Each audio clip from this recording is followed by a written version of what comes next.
I'm impressed.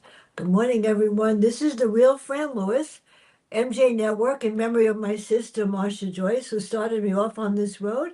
And Jim Nesmith is here.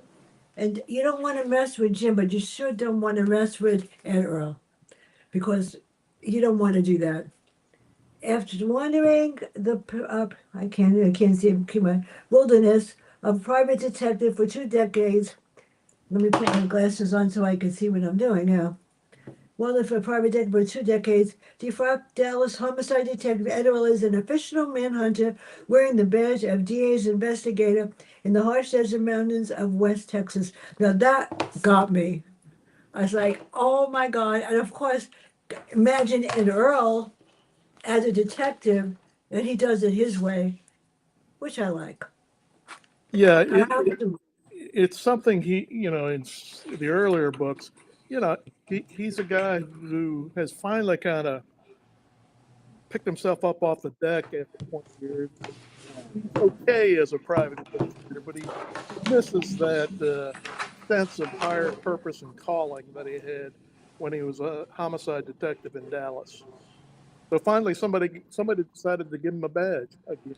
So he's trying to figure out whether that was just an obsession that should have stayed that way, or it's just something that he should pursue. I happen to like him because you don't mess with this guy. What could I say? But the problem is people get in his way, and you don't have to worry about being around to get in the way again. That's what I really like about him. So he's dangerous, but who is Frankie, and who does he sell out? Who does she sell out, and why? She was in the book before this, wasn't she? Frankie, Yeah, I remember she was in the book before this, I think. it's Carla Sue. That's his. Yeah. That's his the love of his life, but she keeps Mhm. on ducking in and out of his life. So he makes other arrangements.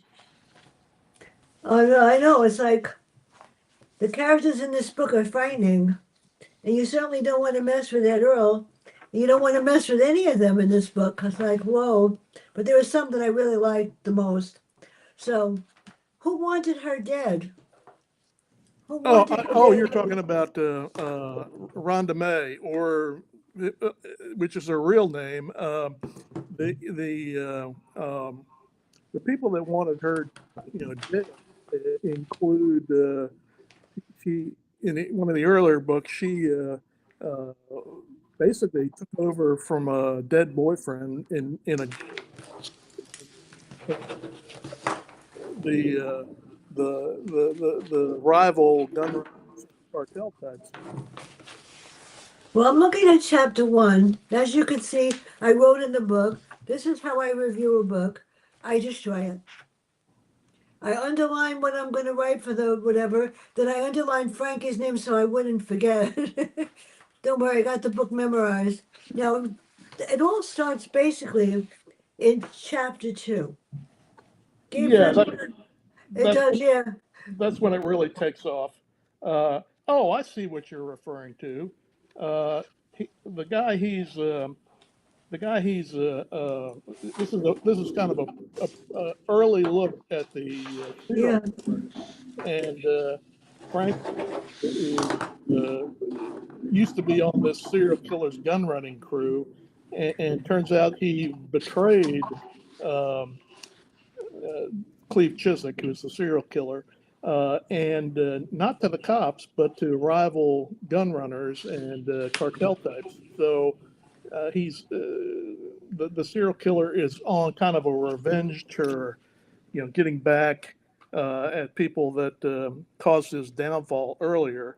And on that list is Ed Earl and Rhonda Mae Mutcher, who is the granddaughter of an old family friend who he's rescued a couple of times already. So what happened? I mean, they're afraid of him. Well, And I mean, the more they do it, they get nervous the minute they see him. And especially, okay, I have to ask this question. Why did I love Doggett? I really like the guy. You start to like him a little. How come he has a gold badge? And how come Ed Earl decided to take it? Because he doesn't follow the rules, but then, you no, know, in I spite don't follow them either. in spite of that, like many of us, there's the life we lead and how we are, and then there's what we long for and wish for. And he's always had that kind of wish to get a get a badge again because it gave him a higher sense of purpose. And Sheriff Sudden Doggett and a an old Texas Ranger named Dub McKee decide, you know, and they've watched him handle several cases from the earlier books. He's just the kind of guy we need to help us clean up this West Texas county and surrounding areas. So why don't we give him a chance and bring him back into the fold? And he decides to take it, even though he's got a lot of people telling him, "You've been a rowdy outlaw, living your own way, and not somebody who really follows the rules for 2 decades now. You know, how are you going to just being a cop again?" And that's kind of the one of the underlying dynamics of this book. Give him a badge again and see how he deals with it. Now here's the part I thought he was going to explode and smash someone. He gave him. I like Bobby, by the way. Oh, He's real. So how come he made him, work with him because I guess he was afraid he was going to go off a nut. So why Bobby? And Bobby is not, he's well, I the think deputy sheriff. I think that he Doggett doesn't quite trust Ed Earl to be out and about on his own, and thinks he needs a handler. And he's also afraid that, as was proven early in the book, you got people gunning for Ed Earl, so he needs some help. So I think that's what's motivating the sheriff into assigning another deputy, and in essence, it makes these two guys de facto partners, and they rapidly establish a relationship. Well, then Doggett owes his life to Bobby, Ed Earl. So he gave him a deputy, she made him a sheriff. So, but Ed Earl doesn't want anybody to know that he's anything. So he hides the shield. He He doesn't he want anybody to know, basically. at times, at other times he plays he plays by the rules and puts on the same snap button shirt that the other deputies are wearing, and even wears a hat and decides to try to play along and perform as best he can. But it's not a it's not an easy fit for him. It's not an easy thing for him to do. He's been on his own I'll for tell you, I got the book. I didn't get yours. I never got yours. I bought this one. what? Your Oh, book never came. It never came. I bought it. I bought this one. Your book never came. I said I'm not going to be able to read it, and it never came. Amazon never brought it. I sent it directly to you from the. Snail mail. That's all right. I got this one. I'm a happy girl. And when it does come, I know who wants it. Okay, but well, I'm going to you the Dermo after this for you'll want to Jennifer. you want to Yeah, you want and to it's like I read it in 2 hours. I well, just sat down and read it. Well, I've always read 10 books. I used to read 10 books in 2 days. I still can. It's I, frightening. I start falling asleep. But there's one point though that the title Yeah. kind of plays off of the fact that Ed Earl did save Doggett in a mountain shootout about a decade earlier, and one of the things that it's always fascinated me. Some people just can't stand the fact somebody bailed them out of the game, or saved their lives, or got them out of a pickle, or you know, dealt with a bad situation and cleaned it up, and they start to like really resent the person that bailed them out of the jam. And Well, I if you're not careful and you leave that festering, that could wind up being fatal. So thus the fatal saving grace. wait till you see this review. I really went berserk. I have to look at it again. I even defined the title. The title "Fatal Saving Grace is poison, the cause of death of destruction." Well, saving grace means I redeem quality, equality, or feature. And I have it on my word because I went berserk. That, I kept writing. I was like, this is so interesting. And my new site is called Just Dash Reviews with Fran Lewis. And I am very excited. I don't know how much it costs me to do it, but it's professionally done. very good. Yeah, yeah. Well, now people will get the review instead of saying to me, huh? It has my reviews, my Yep. interviews, and my schedule and everything. Three things on it. My reviews, interviews, and all reviews and sites and everything on it. So anybody that wants to snoop and write in whatever they can. So on page 21, I got upset. There was a murder of a kid on page 21. How does Doggy get involved and why? The let There me. was a kid that gets killed that's related to him somehow. It's his. That's a reference to the mountain shootout that Yeah. where Ed Earl saves Doggett at the end. That's Doggett's cousin who basically acts as a guide, taking him around to where Yeah. the bad guys are hiding out, and he winds up, there's a firefight, and he winds up getting caught in the crossfire and killed. And that Well, also heightens the kind of the animosity between Ed Earl and Sheriff Doggett. all I know is that if you mess with Earl, you're not going to worry about it. He's He he just, he's got the right attitude. Just get rid of him. he's not shy about shooting somebody or whacking them if they need to.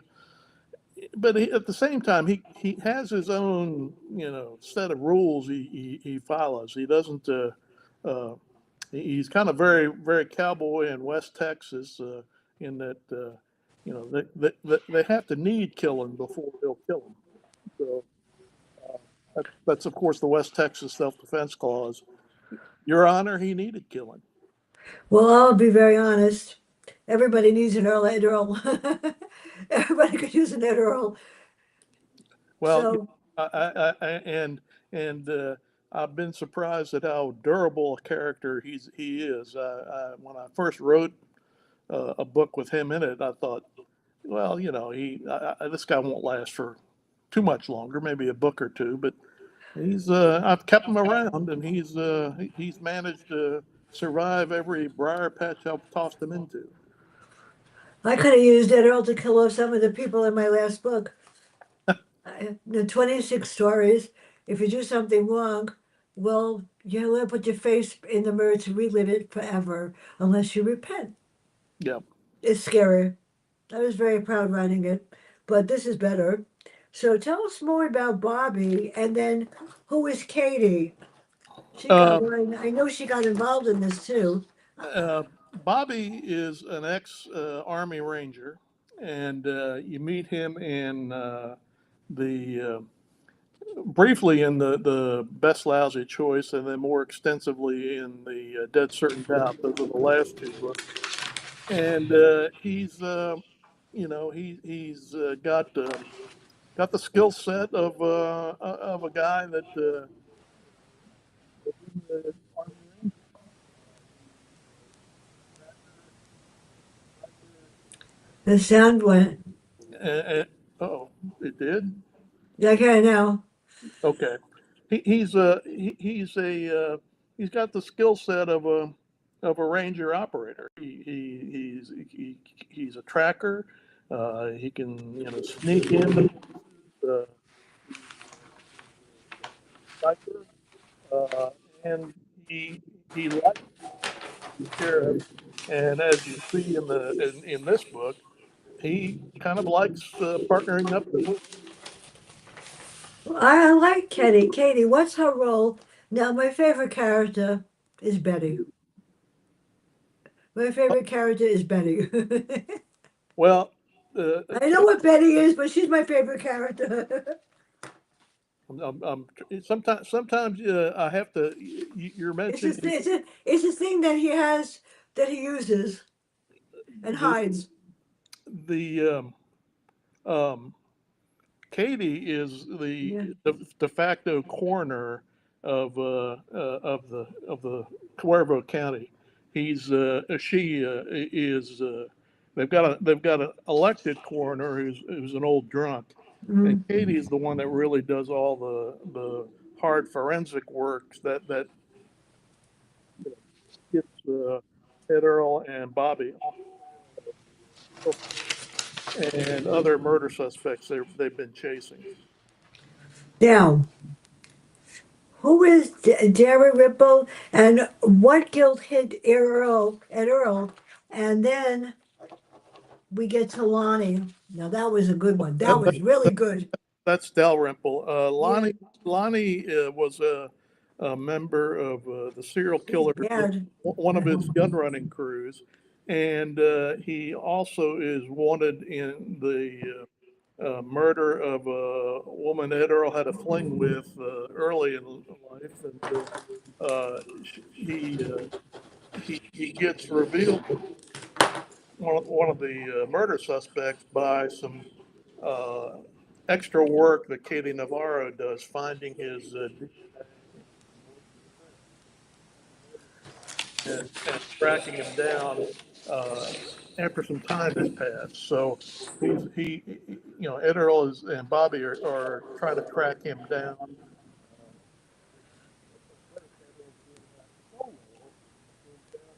It's hard to hear.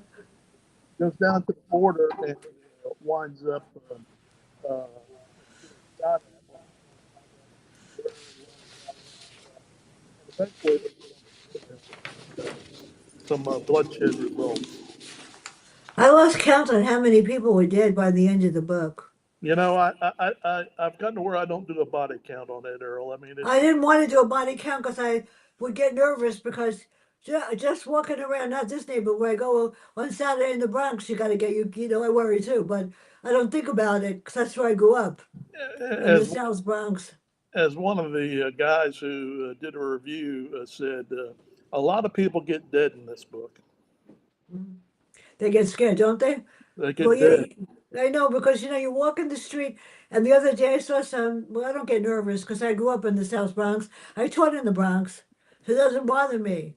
So you walk in the street, a lot of people see these, you know, kids, and they get nervous and they walk the other way, Well, and you that get nervous. Me, I say good morning, how you doing? yeah, yeah. If you turn and run, you trigger their prey instinct, and they'll come chase after you. That doesn't bother me. So now we got another guy. This guy's better watch out. Who is Mauricio and what about him? And how does every mark create some kind of a danger for Ed Earl, but he doesn't care. Well, He gets hurt eventually, a man. Mauricio is kind of a low-level dirtbag. He lives in Presidio, and he was one of the guys that Ed Earl braced to find out where Lonnie Dalrymple is at, and Mauricio wound up ratting Ed Earl out to a cartel sicario, a gunman who sets up an ambush trying to find out where Lonnie Dalrymple is at. So, kind of a top rule. I found out that you ratted me out and try to get me killed. I'm going to come back down and visit you a little bit more sternly. And that's what Ed Earl and Bobby are doing back down in Presidio. You know what I like about this is that it's Ribble and Cortez and Cruz and all of the people that get killed. You get to know them before, so you decide if you really want them dead. You actually did sort of like a profile. And then, and how did Ed Earl get to the first crime scene? And he didn't like Cortez either. Well, Neither did I.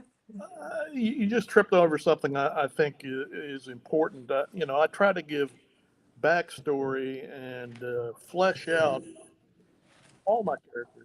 I don't want them to be stick figures.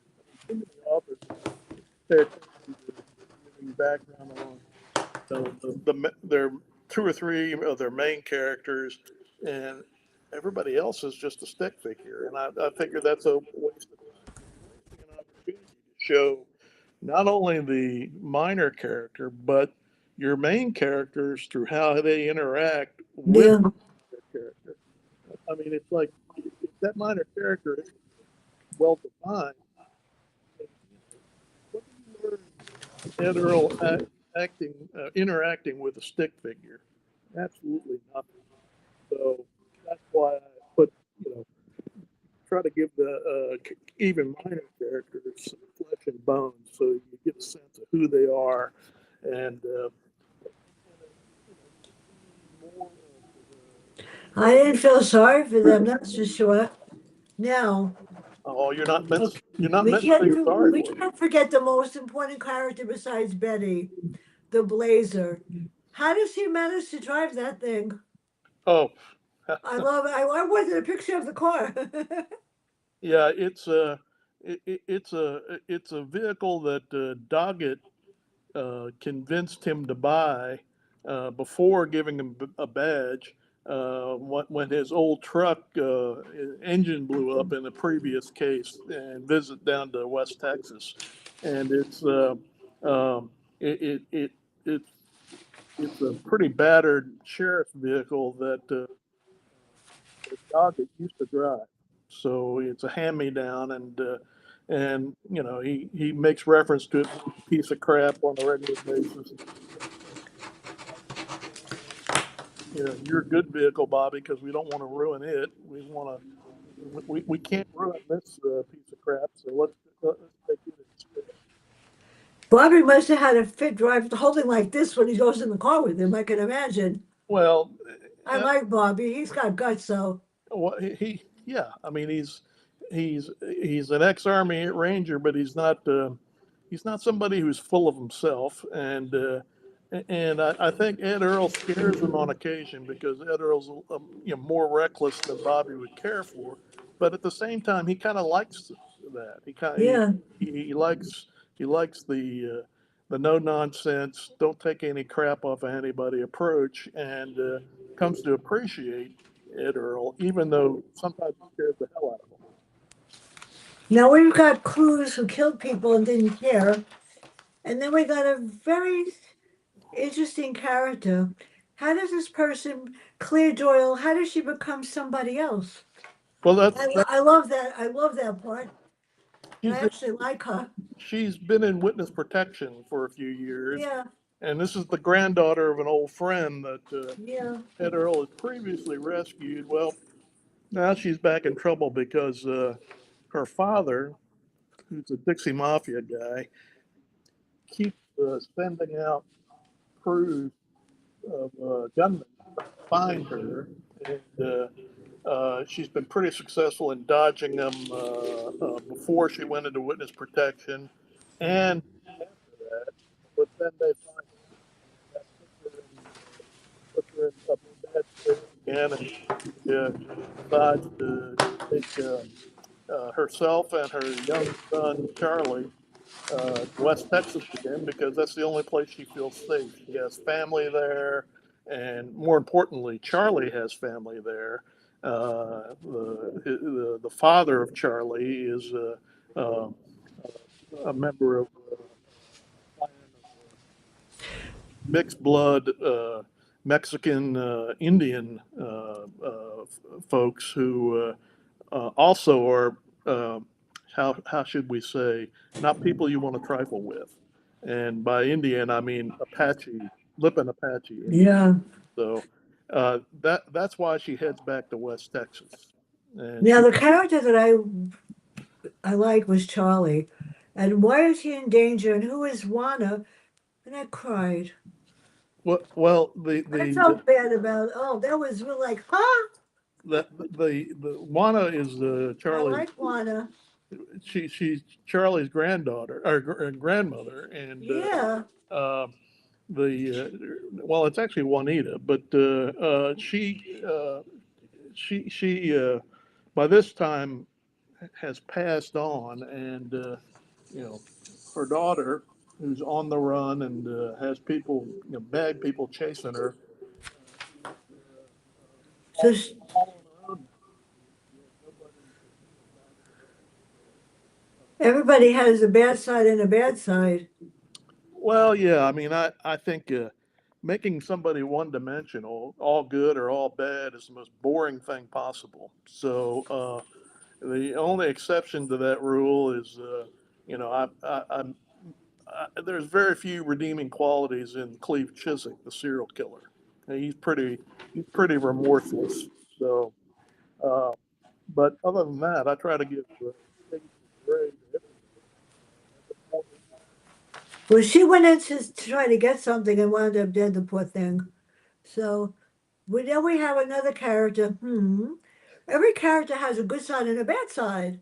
Yeah, that's what I'm saying. I think that Really evil, I really think that evil. just purely evil, But less that's ed, the good part about it. So who less. is Nancy Joe? And she did some nice things and some bad things. Yeah, Nancy Joe is an interesting character. She's older Yeah, and she was. I liked her. she used to be a whore and a madam, and That's cool. did a little drug running back in her day. And she and Rhonda May were close at one time, but a lot of her kin, a lot of Nancy Joe's kin, are those Lipton Apache folks that I mentioned. They got killed when Rhonda May was running a kind of a gun running operation, and so there's a lot of residual resentment. But then again, her child, the father of her child, is part of that clan. He's dead now, but he's that makes Charlie related to the. So there's kind of a redeeming feature that means that Nancy Joe and her kin are going to be more welcoming to Rhonda May than they would have been otherwise. I taught in a tough school in the Bronx, and there was a house of prostitution across the street from the school. No, Ah, for real. And one of the fathers of one of my students was the guy that ran it. Oh, let me tell you, this was like, and the girls used to come home. I was going into school at 6:30, 7 o'clock in the morning. yeah, They would come across the street and talk and say hi. I said, "How was your night? Did you get a lot of money?" And they lived across the street, and everybody was like, "I said, they're just people." yeah.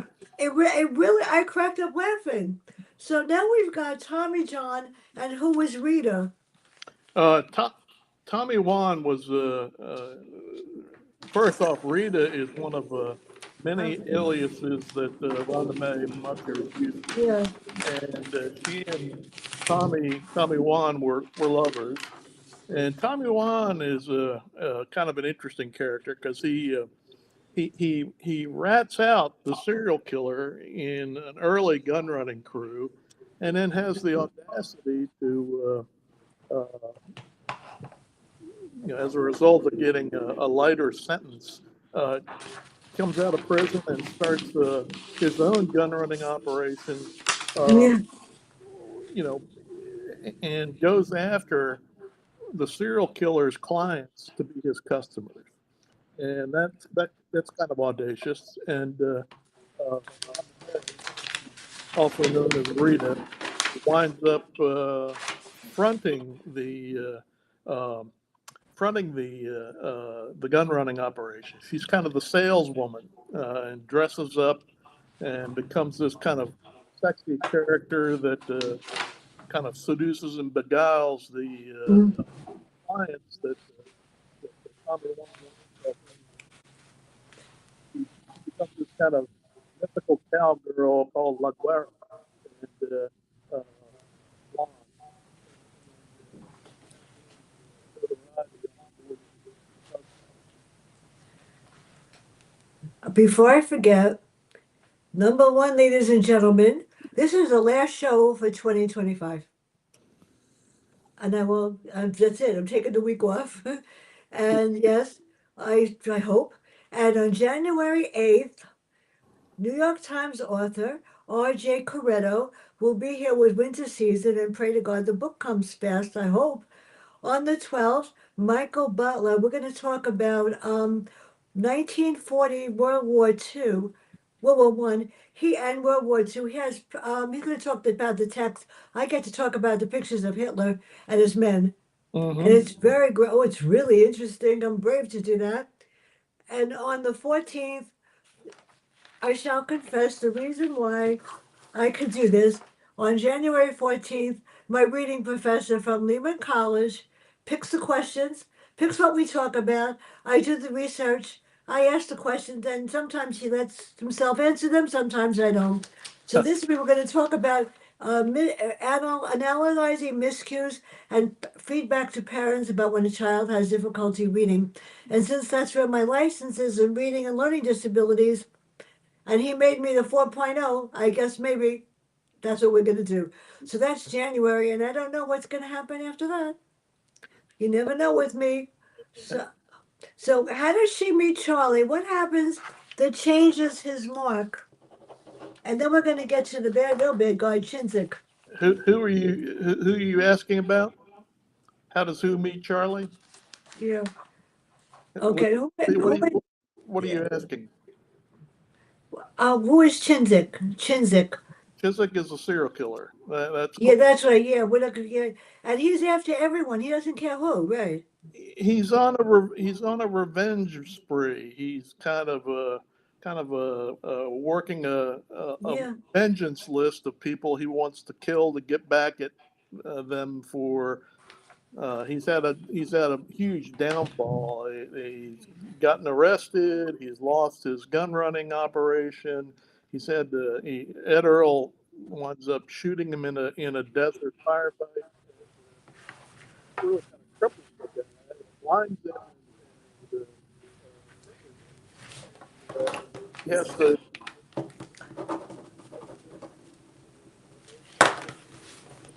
he does I don't want to forget this character. That's why I have this all over here. We have Tommy Juan Armando. Well, we have Billy Burke.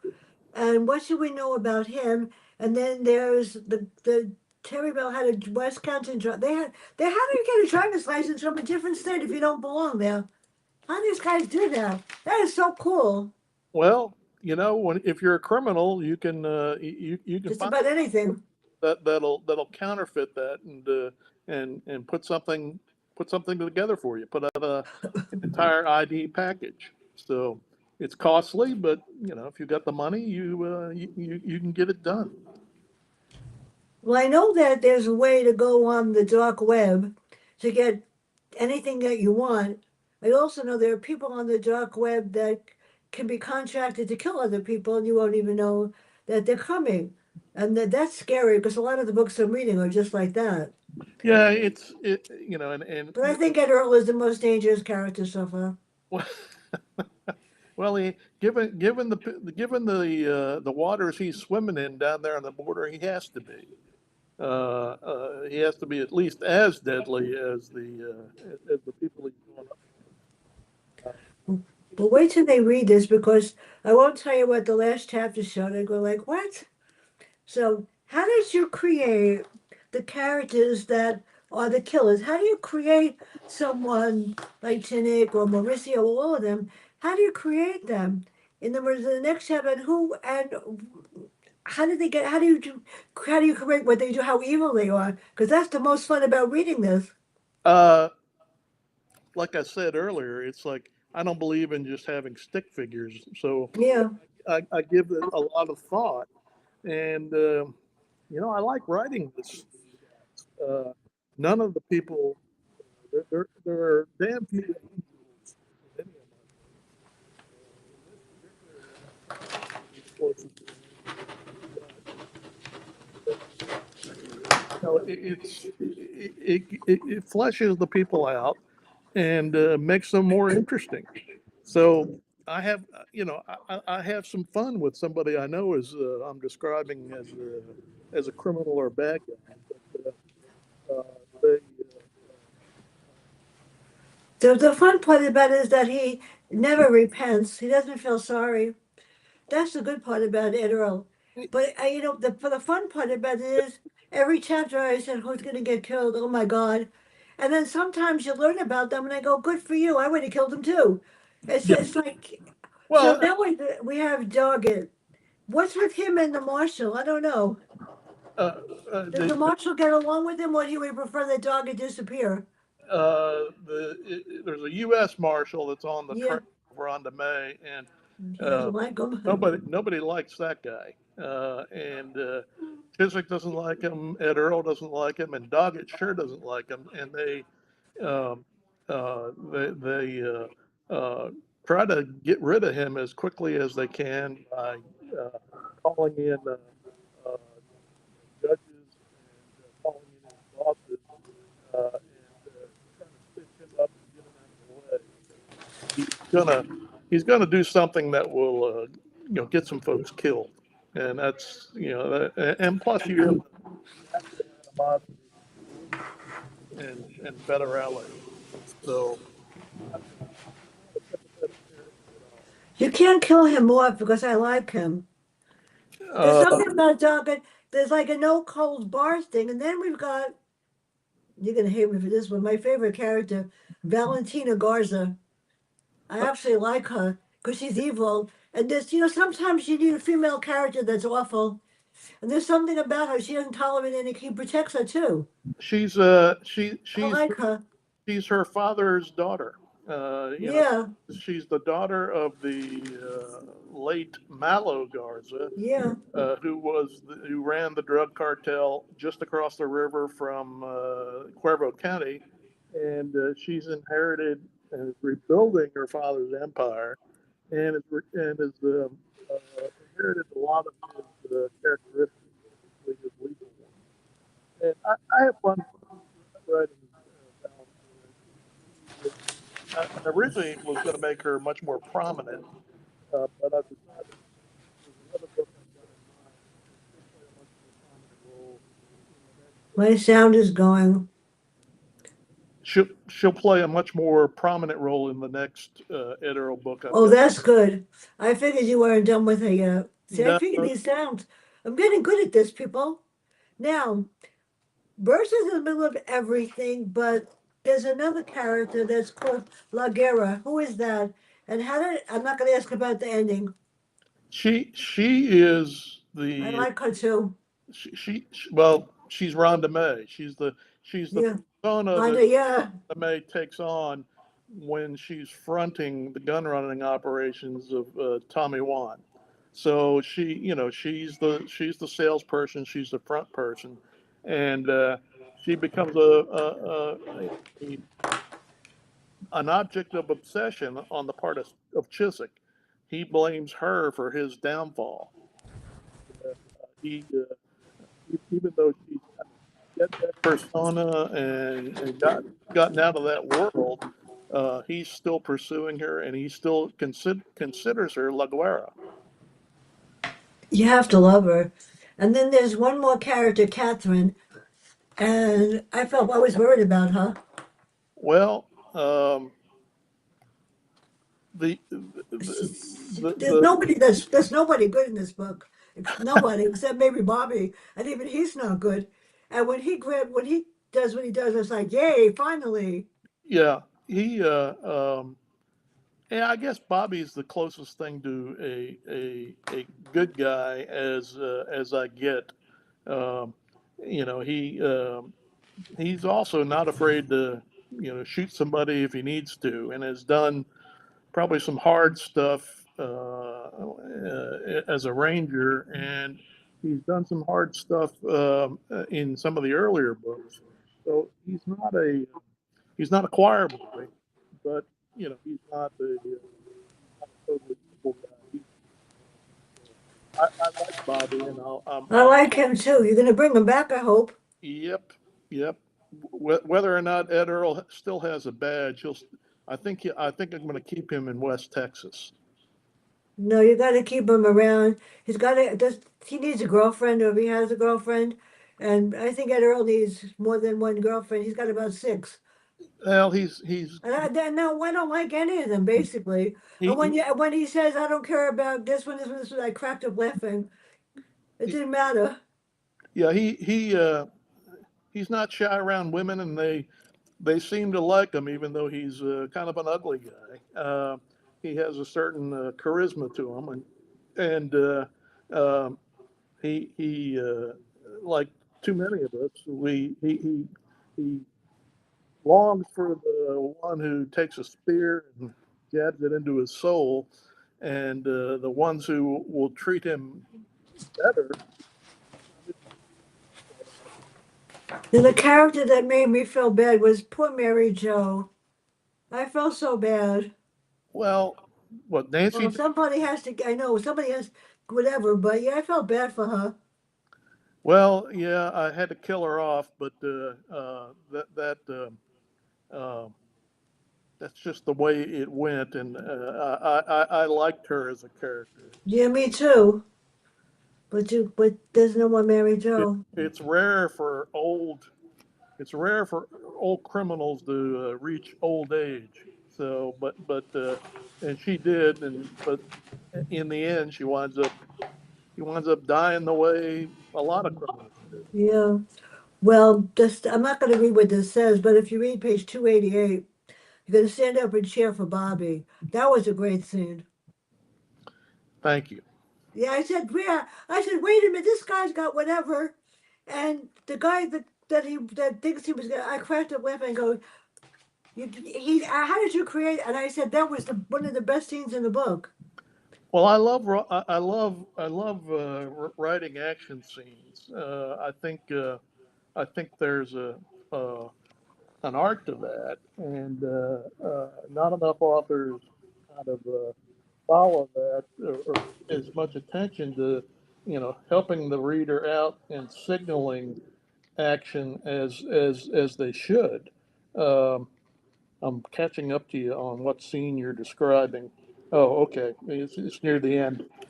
Yeah, I mean, you know, Bobby's a good guy to have around. He's got a lot of skills. Does Pam want to come on? Was Pam was she was wandering around here Yeah, earlier. well, Jeff is inside, not listening to me. What could I say? So, where does he wind up? What's next for him, and what's next for you? Uh, the I've got a western that a standalone western I've been Oh, nice, with, and I've got to return to it, and I've got two other Ed Earl books that kind of the outline for two other Ed Earl books that that's good. uh, I think I'll do after I do the western. And the western is going to be set in the Texas Panhandle of the 1920s, in Nice. in an oil boom town.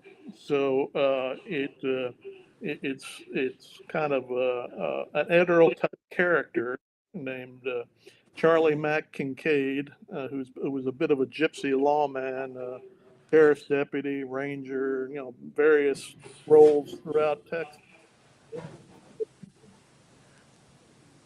That seems to be what everybody's writing about, though, the 1940s. This is the 20s. I So, know, yeah, I know. Now, my next book is called Inverted Reality. Like I said, you don't want to mess with my characters.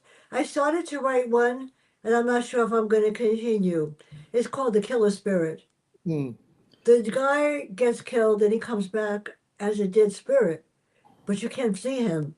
But he's yeah. got somebody on Earth that's going to help him, namely a mortician, that's going to help him to get rid of the people that crossed him when he was alive, except that there's going to be some kind of mystery about what really happened to him, who really killed him. So I haven't decided yet, but I started four different ones. Well, Yeah, you got to and pick one and finish it. I don't know. The one I wanted started to write about the toxic principal, the principal of a school that is young, and he has young teachers that have to take care of him or they get fired. Huh. And considering I taught in a school that happened a lot with a lot of men teachers that forgot that they were married that we had to remind, so you never know. Yeah. So, where can we find out more about you and your work, and when am I getting the next one? First of all, I got to finish it, Fran. But I know. I put it down when a publishing deal I was with that I had fell through, and uh, I wound up, you know, unexpectedly self-publishing this one, this latest book, and that kind of got in the way of writing this, next the standalone western. So I imagine, given how slow I am with writing, it'll be sometime late summer.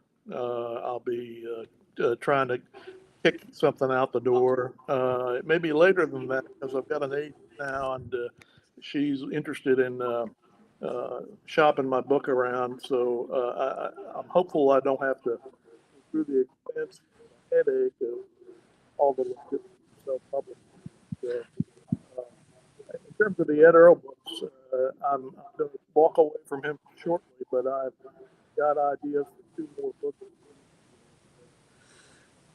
I use if I get this one done, I use Robin and Fidelli Publishing. Yeah, They're self-publishing, and she's not a lot of money. I had Inverted Reality. I won't say who. I hired them just to edit the book. yeah. It cost me $1,800 for them just to edit the book and do nothing. And I said, I didn't ask you to publish it or do anything, just to edit the book. It cost me $1,800, and all they did was put it on Amazon. Well, yeah, I've run into I got really upset because Robin would have charged me 500 with the copyright and with everything. I wouldn't have to pay extra. yeah, I've run into that too because I had to Yeah, kind of reassemble a team to help me put this thing together, and I was quite frankly a little bit disappointed with some of the players I hired on, and I'll be I'm going to be making an effort to do it independently on my own. yeah, I mean, if I'm going to have to do it anyway, if I'm going to have to clean up somebody's mess, I yeah. I might know. I might as well do it on by myself on the front end. Yeah, well, I needed to get. I have the lady that Gina at Partners in Crime did my new website. Yeah, And I know that she does, she won't publish a book, but she'll put it on Kindle. But yeah, I'm not ready for that yet. But she did a magnificent job. So I told her when I have to do something, she'll turn me on to an editor or something, because Inverted Reality must have been was okay, yeah. but they didn't do anything about the storyline. But that's okay because it killed off enough people. So where can everybody find out about you and your work before we end? Yeah, there is. You can look me up on Facebook. You can look me up on Amazon, and you can also find me on the my website, which is it's very simple: HTTPS semi or colon backslash backslash gymnasticbooks.com. There you can find all my ramblings about my books, about writing, about events like this. So look me up and buy my book. Let me just end the stream so we could talk.